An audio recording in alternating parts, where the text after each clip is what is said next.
Hi, everyone. Welcome back to class. This week, we're talking about morality and charity.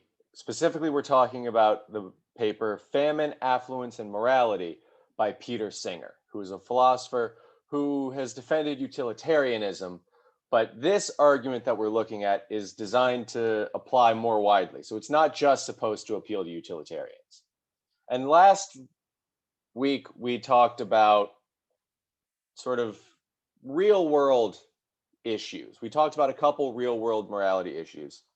This applies to the real world, but it's a little more general than the death penalty and abortion arguments that we looked at. This is about what we should all be doing with our time and our resources. So, without further ado, let's get into it.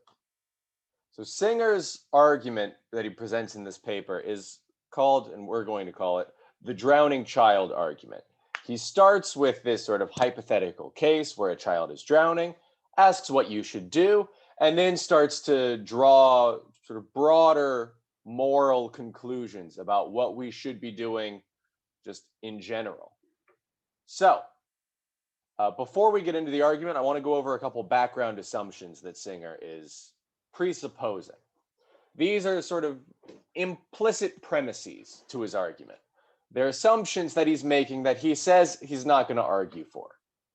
So, number one, there are people around the world who are dying painful, preventable deaths, and that preventable part is important. And he's not going to argue for this because that's just empirically true. That is a fact. Go online, read a newspaper, you'll see around the world there are people dying from diseases that we have cures to. They're dying of starvation while people in other parts of the world are throwing away literal tons of excess food. They're dying due to lack of shelter. And of course, we have the resources to build shelters. Like as a species, we could do that. So these people around the world are dying painful and preventable deaths, deaths that could be prevented. Famine, disease, lack of access to food, water, shelter, etc. These are all preventable deaths. They're avoidable causes of death and avoidable causes of suffering. Death and suffering caused by diseases that we have cures to could be avoided by providing the cures that we have to those diseases to people who need them. And even if we don't have cures, we have ways of preventing malaria. You can treat mosquito nets, and they are really effective at preventing people from getting malaria. If we provide medicine or water to these people who are dying these preventable deaths, then they will survive rather than dying. Right? And this is all not, this isn't a philosophical assumption. This is just an empirical fact about what is happening in the world. So he's not going to argue for this because it doesn't really warrant a philosophical argument. Just go check. Empirically, this is happening. There are people around the world dying preventable deaths, painful preventable deaths. Another assumption Singer's going to make, which he's not going to argue for, but is a philosophical assumption, is that suffering is bad. Suffering's bad. Not that controversial of an assumption, all things considered. He's going to assume that starving to death and dying of disease are bad things. That's it. He kind of assumes that we all agree with that and that we should all agree with that. He says, I begin with the assumption that suffering and death from lack of food, shelter, and medical care are bad. I shall not argue for this view. He just takes it for granted and thinks if you don't recognize the badness of suffering, if you don't realize that suffering is bad, then you may have just misunderstood one of those words. You might just not know what the word suffering means, because suffering is bad is pretty clear, or should be pretty clear. So he's not going to argue for that. So he's not going to argue for the empirical fact that there are people dying preventable deaths around the world, and he's not going to argue that suffering is bad. He thinks we should all just take that for granted. So given those two assumptions, now he's going to make his argument. And he starts with this hypothetical example of the drowning child. So suppose you walk past a child drowning in a shallow lake. Right? So you walk past a lake, never mind why you're walking past a lake, but you're walking past a lake and you see a child drowning in the lake. And the lake is shallow, right? So you can easily wade into the lake and save the child. Even if you personally can't swim or you're not a strong swimmer, that doesn't matter. You won't even have to swim. The water is shallow enough that you can touch bottom, but the child can't because you're taller than the child. So you can easily walk into the lake or wade into the lake and save the child's life. Stop the drowning and save the child. Now, in doing this, your pants will get wet and your shoes will probably be ruined. But otherwise, you'll be fine. You won't be risking your safety. It's not like you're swimming out into the ocean in a rip current or rip tide or rip current, whichever, or going into a shark infested waters or anything deadly like that. This is perfectly safe for you. It's just you getting wet. You're not going to freeze to death, so it's not like a lake in the Arctic in the winter or something. It's just normal lake, comfortable temperature water. You walk in, your pants get wet, you ruin your shoes, you're inconvenienced. You took some time. I mean, you're probably less comfortable wet than you would have been dry, but you're not in danger. So in this case, Singer asks, do you have a moral obligation to save the child? Is saving the child something that you morally must do? Or another way of phrasing it is, would it be morally okay to just let the child drown and do nothing? So you walk past a lake, there's a child drowning, and you can easily and safely walk into the lake and save the child. And all you will lose is a little bit of time, a little bit of comfort, and you'll ruin your pants and shoes. That's it. Should you save the child? Do you have a moral obligation, a moral duty to save the child? Would it be morally okay for you to let the child drown? Is it morally permissible? Is it morally acceptable to do nothing and let the child drown? That's the question. The Singer says, of course you have to save the child. Obviously, you have a moral obligation to save this child's life. All you risk is getting your pants and shoes wet. That's worth a child's life. It would be morally wrong for you to just walk by mumbling, not my problem, and move on with your life. Like that would make you a monster. Of course you have to save this child if you can save the child. How could you possibly think it would be okay to just let the child drown? Singer says, you have to save this child. Of course you have to save this child. It would be morally reprehensible, morally unforgivable to just walk past and let the child drown. So Singer says the answer to the question, do you have to save the child? Do you have a moral obligation? Is yes, of course. Yes, of course, you have a moral obligation to save the child's life. How could you not? But what about your wet clothes? What about your wet pants, your wet shoes? Let's suppose that by saving the child, you will ruin your pants and shoes. They won't just get wet and then dry them off and be fine. Let's suppose you are head to toe, dry clean only suede. Head to toe, none of your clothes can get wet and survive. I don't even know why they make clothes like that, but let's suppose that that's all you're wearing. Head to toe suede, dry clean only, ruined if it touches water. Does that mean you don't have to save the child? Does that free you from the moral obligation to save the child if saving the child would ruin your pants and shoes? Does that make it okay not to save the child? Is it okay to let a child drown in order to keep your pants and shoes from getting ruined? Singer says, no, absolutely not. You have to save the child, even if it would ruin your pants and shoes. Even if saving the child ruins your pants and shoes, and even if they were expensive pants and shoes, because pants and shoes that will be ruined forever if they touch a little bit of water are always expensive. I don't know what you're paying for, but it's not durability. So your expensive pants and shoes will be ruined permanently if you save this child. But you still have to save the child.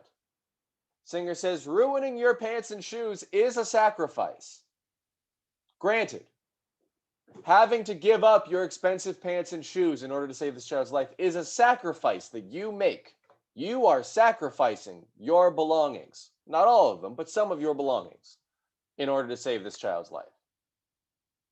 But it's a small sacrifice. It's a very small sacrifice compared to the life of a child. So Singer says the life of the child is worth more than your pants and shoes.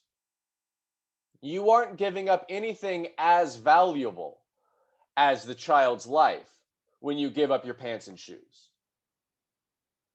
So you can think of it like a trade. You're trading your pants and shoes, ruining them, destroying them, in order to save a child's life. And Singer thinks that's, of course, a worthwhile trade. Of course, that trade is worth it. If you don't save the child in order to avoid ruining your pants and shoes, if you choose to save your pants and shoes instead of ruining them and saving the child, then you're, at least implicitly, suggesting that your pants are worth more than the life of a child. And of course they're not. No pants are worth the life of a child. A child's life is always worth more than pants. Feel free to put that on a bumper sticker. That should be something we all agree on. A child's life is always worth more than pants. That should be uncontroversial.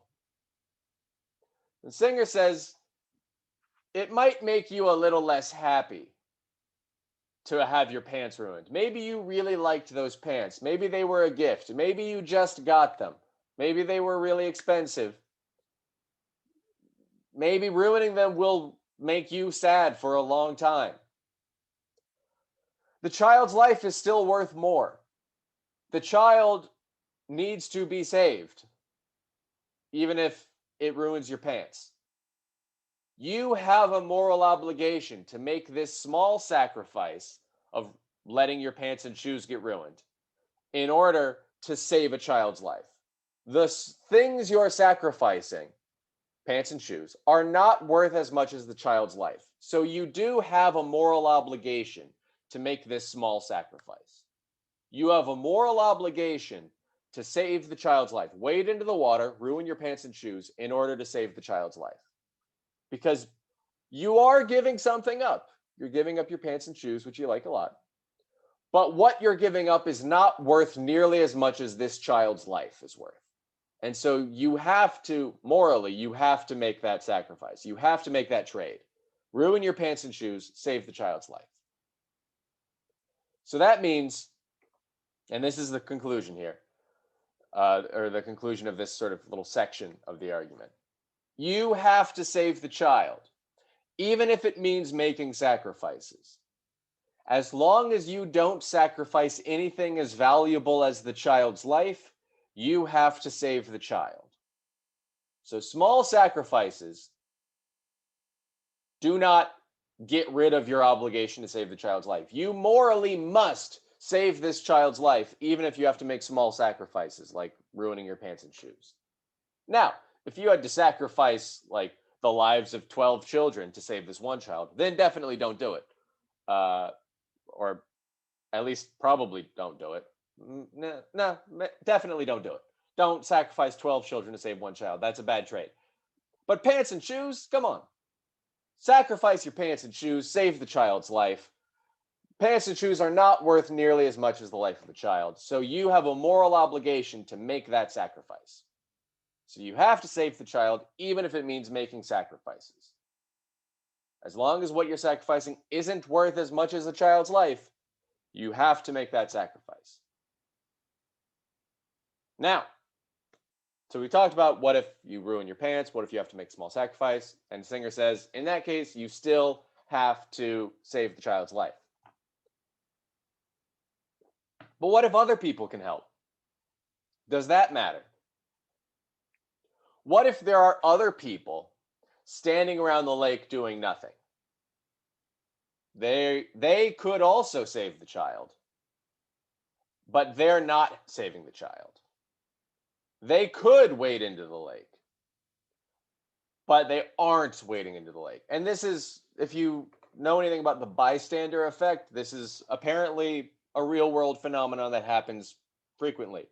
A bunch of people stand around, each of them thinks someone else will do something, and none of them end up doing anything. And that's a problem. But suppose that you walk up to this situation, child's drowning in the lake, a bunch of people standing around. Maybe they're just heartless monsters who don't care. Maybe they're all standing around saying, ooh, someone should do something, but none of them are actually doing anything. Whatever. The point is, they are all able to save the child. Any of them could wade into the lake instead of you and save the child.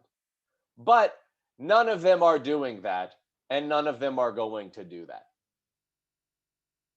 Does that mean you don't have to save the child? Does the fact that there are a bunch of other people standing around the lake doing nothing make it okay for you to stand around the lake doing nothing? Is the presence of other people not saving the child? Does that make it morally permissible, morally acceptable for you to stand around and not save the child? Singer says no. Even if there are other people around who could help and aren't helping, you still have an obligation to help. You still have an obligation to save the child's life. The other people also have an obligation to help. They also should be helping. But the fact that they aren't helping, the fact that they aren't fulfilling their obligation, does not mean that you don't have to fulfill your obligation. The fact that other people are doing something morally bad does not make it okay for you to do something morally bad. The fact that other people are letting a child drown does not make it okay for you to let that child drown. If you can help, you morally have to help. You have to save this child's life. If you can save this child's life, which in this case you can, then you have to do that. It would be morally wrong for you not to save the child. It would be morally wrong for you to stand around and let the child drown when you could save the child. Even if other people are doing that exact morally wrong thing, even if other people are standing around not saving the child, you still have to save the child. It's morally wrong for them to stand around doing nothing. And it's still morally wrong for you to stand around doing nothing. The fact that other people are failing to save the child does not make it okay morally for you not to save the child. Other people's inaction does not make it okay for you not to act.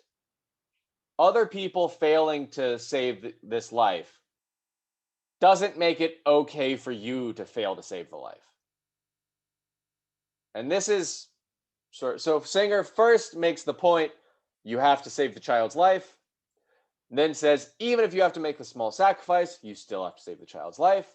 And now he's saying even if other people could help instead of you, even if other people could save the child's life instead of you, if they're not doing it, then you have to do it. If other people aren't saving the child's life, but they could, you have to save the child's life. Other people failing to do it doesn't make it okay for you to fail to do it.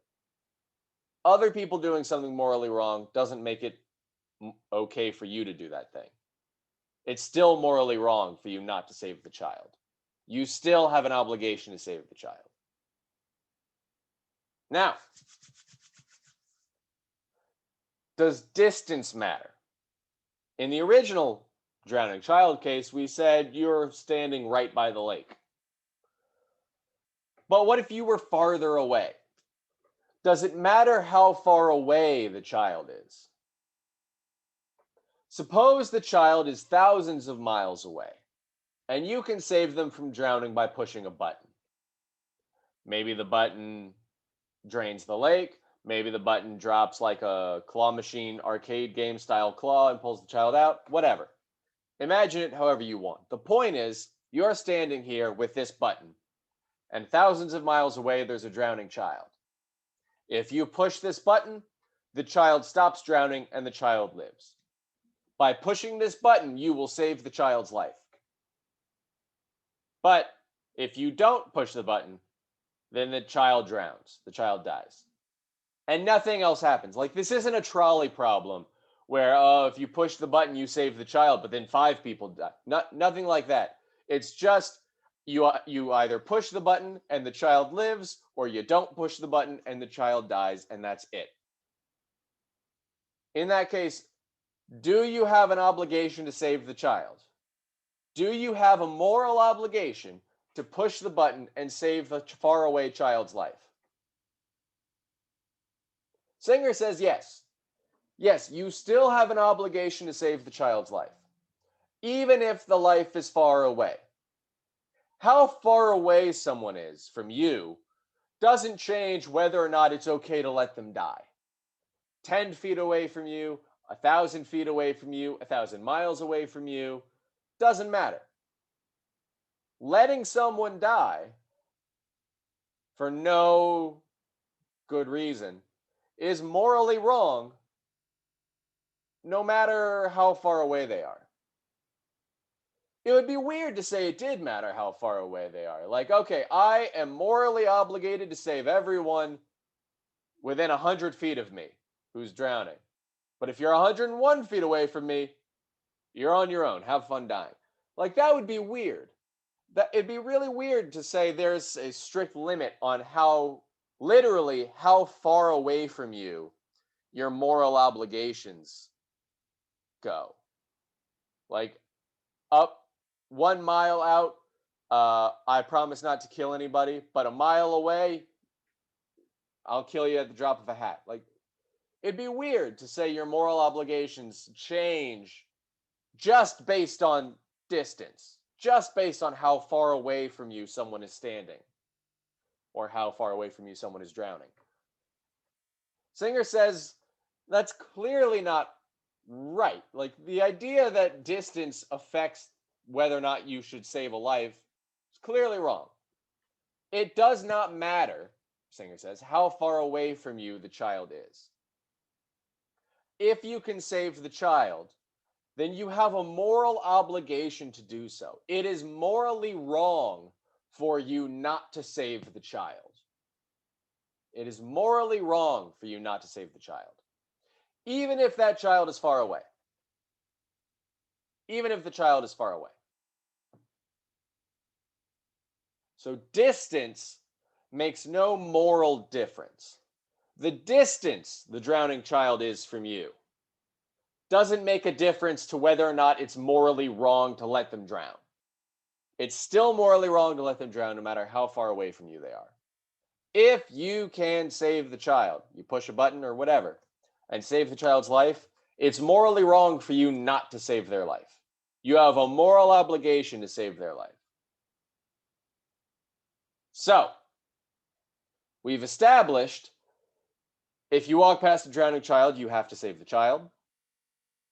Making a small sacrifice doesn't matter. You still have to save the child, even if it involves a small sacrifice. The fact that other people could save the child's life but haven't or aren't saving the child's life doesn't mean it's okay for you not to save the child's life. You still have to save the life, even if other people could help but aren't helping. And it doesn't matter how far away from you the child is. You have to save the child's life, even if they're far away from you. So, based on those 4 things, Singer thinks we now can show that you have a moral obligation to give all of your money that you don't need for survival essentials to charity.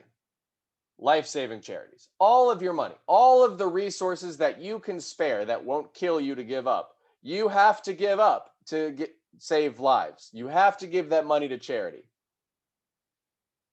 And that seems like a strong conclusion based on us saying what seems like fairly obvious stuff about having to save a child. So let's go through how Singer tries to argue for this. Also, side note, you probably can't have any free time either, because any free time could be spent working and making more money, and that means more money to donate, and that means saving more lives. So you probably can't have free time either. You have to work as hard as you can, make as much money as you can, and donate all of it to charity, except the bare minimum that you need to survive. So that's a real strong claim. So how does Singer argue for this? Well, as an empirical matter, we talked about this at the beginning in background assumptions that Singer doesn't argue for.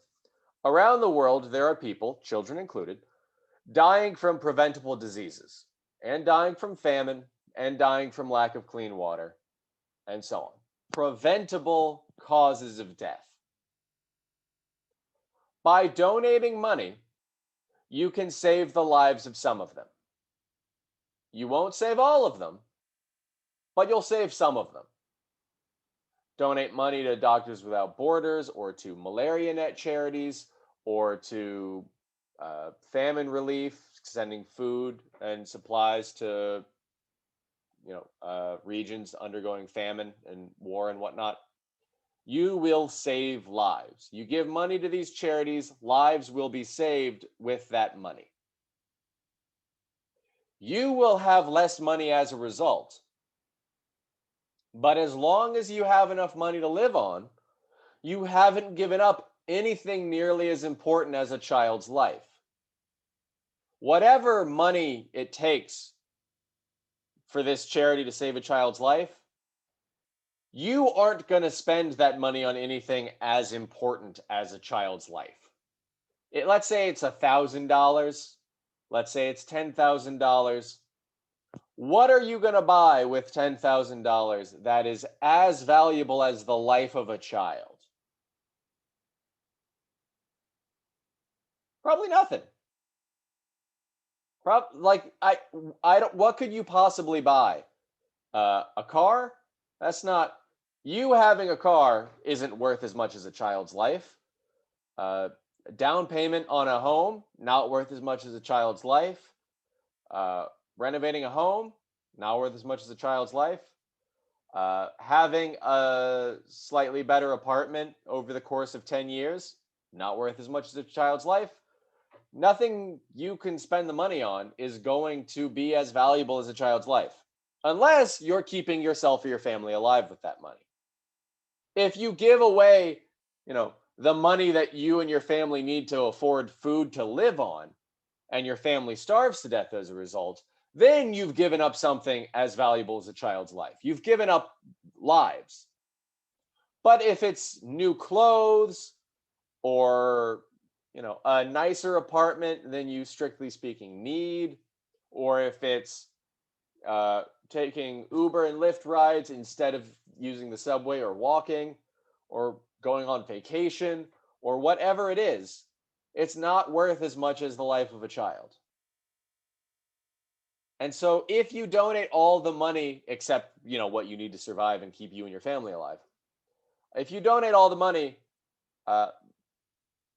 then you won't be sacrificing anything as important as a child's life. You might not be able to afford new clothes, but as long as you aren't freezing to death or at risk of freezing to death, then, fashion and looking good aren't worth as much as a child's life. So as long as you have enough clothing to not freeze to death in, you aren't giving up anything as valuable as a child's life if you donate money instead of spending it on clothes.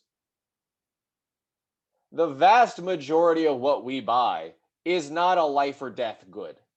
It's not a thing that will, kill us if we don't buy it. It's not as valuable as a child's life. Most of what we spend our money on is not as valuable as a child's life. And therefore, we ought to make that sacrifice and donate that money instead. We said before, talking about the drowning child case, that you have a moral obligation to save the child's life, even if it means making small sacrifices.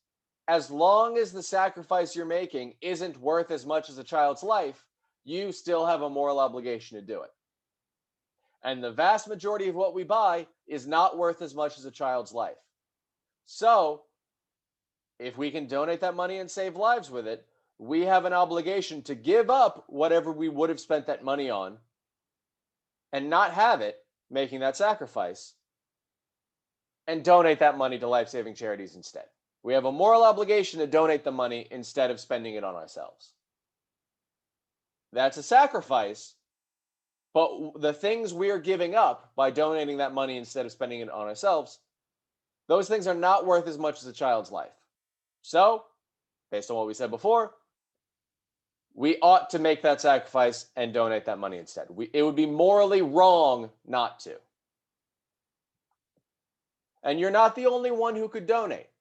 Lots of people could help a lot more than you, because there are people who are a lot richer than you. There are people who have way more money than you, probably more money than you ever will have. But remember the case where other people are standing around watching the child drown. The fact that other people who could help are doing nothing does not mean it's okay for you to do nothing. If, let's say, Bill Gates, Jeff Bezos, Elon Musk, Warren Buffett, and the Koch brothers all donated their entire personal fortunes to life-saving charities, those charities would not need your money anymore. Just like if someone else stepped in to save the child would not need you to save them from drowning anymore.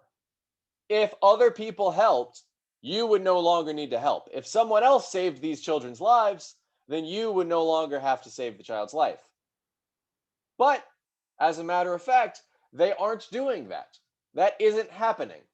People aren't donating all of this money. People aren't donating enough money to end child poverty and end people dying from preventable diseases and from famine and lack of clean water and etc. There isn't enough money going to these life-saving charities to save as many lives as they could save. And since other people aren't helping, you still have to help. It would be morally wrong for you not to help just because other people aren't helping too. Like we said before in the drowning child case, other people doing nothing does not make it okay for you to do nothing. It's morally wrong for them to be doing nothing. But it would still be morally wrong for you to do nothing. So Singer says, look, all the people who could donate money and aren't, they're morally wrong. They're doing something morally wrong by not donating money, by saving it or spending it on themselves or whatever. What they're doing is morally wrong. But you not donating is still morally wrong. The fact that they could help and could help a lot more than you doesn't mean it's okay for you not to help, because they aren't helping. And so these people who are dying preventable deaths still need help. And it would be morally wrong for you not to help them. So you still have a moral obligation to help. It would be morally wrong for you not to donate this money to save lives. Other people failing to donate does not make it okay for you to fail to donate. It doesn't mean that you don't have to donate. You still have to donate money. It would be morally wrong for you not to donate money to these life-saving charities to save these lives.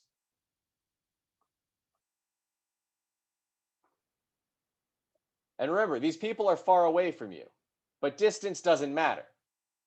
We said distance didn't matter. These people are the people dying preventable deaths. Most of them are way across the world. But distance doesn't matter. So you still have a moral obligation to save those lives, even though they're far away. So here are some real world numbers just to look at. For about every $1,000 donated to a malaria net charity, at least according to one estimate I read, one child who would have died will live to adulthood and have a normal lifespan. They'll die of old age, or they will at least statistically be as likely to die of old age as anyone else.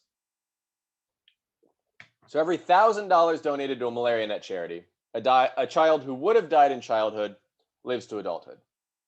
So basically, for approximately every $1,000 you spend on stuff you didn't really need, a child that you could have saved will die. So suppose that, let's say, you could afford $1,400 in rent, but instead you could live in a much worse apartment for $800. I'm making these numbers up. Uh, let's say you could afford $1,400 in rent. You could, get approved by the landlord, no guarantor, whatever. But suppose that you instead choose to live in a smaller little windowless room somewhere, same neighborhood, for $800. You would save over $7,000 per year. That would save the lives of 7 children per year. So, however much better the $1,400 rent apartment would be, it's not 7 dead children a year better. And so Singer says it would be morally wrong for you to pay the higher rent rather than donating that extra money. It would be morally wrong for you to let 7 children die each year in order for you to live in a slightly nicer apartment. That would be morally wrong. That would be you saying that, the square footage of your bedroom is more valuable than the lives of 7 children, which it obviously isn't. And so Singer says, anytime you make this sort of decision, anytime you spend money on yourself that you don't have to spend on yourself to survive, you're letting children die. And that is morally wrong for you to do. You have a moral obligation to save a child's life if you can. The sacrifice you would be making by donating the money is not worth as much as the child's life. The fact that the child's far away doesn't make it okay for you not to save their life. And the fact that other people could help but aren't helping doesn't change the fact that you have an obligation to help. And so Singer says you have a moral obligation to save the child's life. Children are dying around the world, and you can save some of them. The things you would sacrifice are not as valuable as a child's life. Whether it's getting your shoes wet in a lake or donating money instead of buying new shoes, either way, a child's life is more valuable than shoes. Other people aren't helping. They could help, but they aren't. They could donate more money than you could ever donate, but they just aren't donating it. And that doesn't mean you don't have to help. You have a moral obligation to help, even if other people could help but aren't. And the children are far away, but distance makes no moral difference. How far away the child is doesn't change whether or not you have an obligation to save their life. If you can save their life without sacrificing anything more valuable than their life, then you have a moral obligation to save their life. It would be morally wrong for you not to do that. It would be morally wrong for you not to save their life. And therefore, just like in the drowning child case, you have a moral obligation to help. Not helping would be immoral. It would be morally wrong. You have a moral obligation to save these children's lives as long as you aren't sacrificing anything as valuable as their life. And so you have a moral obligation to donate all of the money that you don't need to survive. All the money that you aren't spending on necessities needs to be donated to save lives.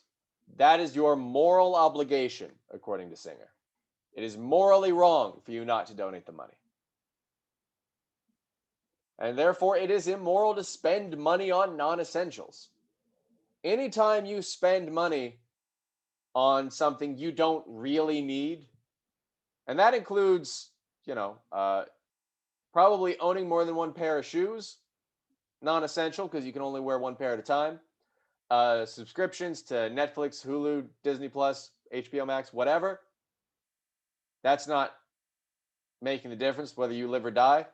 Uh, owning a TV at all, probably that's money that could have been spent at life-saving charities. A TV is never going to save your life. A lot of the things that we have, going out to eat rather than getting the cheapest food you can possibly find that'll keep you alive and healthy, like that is not necessary. That is a non-essential. Food that is more expensive than the bare minimum you'd need to survive, all that's non-essential. That's all that money that you spend, that we spend on non-essentials, because I do it too. You're not alone. I do it. All that money that we spend on non-essentials is money that could be spent saving lives. And instead, we spend it on things that are not as valuable as children's lives. And so we have a moral obligation to donate this money. And every time we don't, we are failing our moral obligations. We are doing something morally wrong every time we spend money on ourselves that we could have donated instead. And so this and similar arguments have led to the objection that Singer's version of utilitarianism and Singer's sort of moral demands regardless of utilitarianism, because Singer doesn't think that this argument depends on utilitarianism. He thinks it should apply widely. But this and similar arguments that Singer has made have led to this objection that Singer's view of morality is just too demanding. You can never even take a vacation because you could have spent that money on life-saving charities instead of on whatever the costs of your vacation were. You could have spent that time working, making money to save starving children. You can't even take a vacation because that is time and money that could have gone towards saving lives. And it seems implausible that our moral obligations are so strict. This is an objection people have raised, that our moral obligations can't possibly be so strict that we can never spend any time or money on our own happiness, on our own enjoyment. We can only spend money on ourselves when it's keeping us alive. That seems way too strong. That's way too strict, is the objection. And Singer says, yeah, that's a shame. It's a real shame, but it doesn't change your obligations. My argument still goes through. You might not like the conclusion. It might depress you. It might make you feel bad. It might sound like life is going to be way harder than you wanted it to be. But I'm still right that you should save the drowning child. I'm still right the distance doesn't matter. I'm still right that other people not helping doesn't make it okay for you not to help. I'm still right that you have to save the child as long as you aren't sacrificing anything more valuable.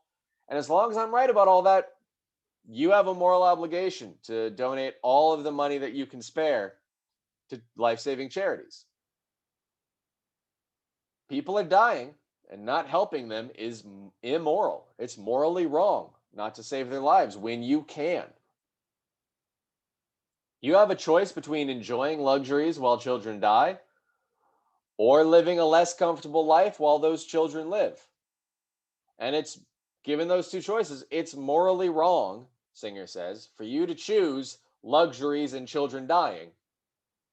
Luxuries for yourself while children die. That it's morally wrong for you to make that choice, given that you being a little less comfortable and these children living was an option that you could have chosen. You should choose the option with fewer dead children. Good rule of thumb. So, recap. You have a moral obligation to save the life of a child if they're dying right in front of you and you can help. It doesn't matter whether or not the child is in front of you. Geographic distance makes no moral difference to your obligation. So you have a moral obligation to save the life of a child if they're dying and you can help. It doesn't matter whether or not other people can help. If they're not helping and you can help, you have a moral obligation to help. And it doesn't matter whether or not it will be inconvenient to you. You'll have to make some small sacrifice. If you don't sacrifice anything as valuable as a child's life, then you have a moral obligation to save the child. And as a matter of empirical fact, there are lots of children dying all over the world, and you can save some of them by donating money. Therefore, you have a moral obligation to donate all of your money to life-saving charities, unless that money is being used on something more valuable than a child's life, keeping you and your family alive, for example. And therefore, most of the money that you or I or any of us will ever make, we have a moral obligation to give it to charity. And that's Singer's argument. So Singer's conclusion is essentially that you, me, and everyone else are doing something morally wrong every time we go out to eat, every time we spend money on movies, TV, any entertainment, anytime we go to a concert, anytime we buy clothes that aren't necessary to keep us alive, anything, anytime we spend money on non-essentials, we're doing something morally wrong. And you can either accept that argument and say the argument is sound or the conclusion is true, and therefore I have a moral obligation to start donating all of my money, and I will start doing that. Or you can say there's something wrong with this argument, the conclusion is not true, and there's some error somewhere in the argument. And if you take option 2, then the question is, which step of this argument goes wrong? Where is the error in this argument? And that is up to you to find out. I encourage you to think about it. Try to figure out whether you think the argument is sound, whether you think that there's some error in the argument. And if you have any questions about it, or if you want to talk about it, please let me know. I will be happy to discuss it with you. But otherwise, I'll see you in the video next week.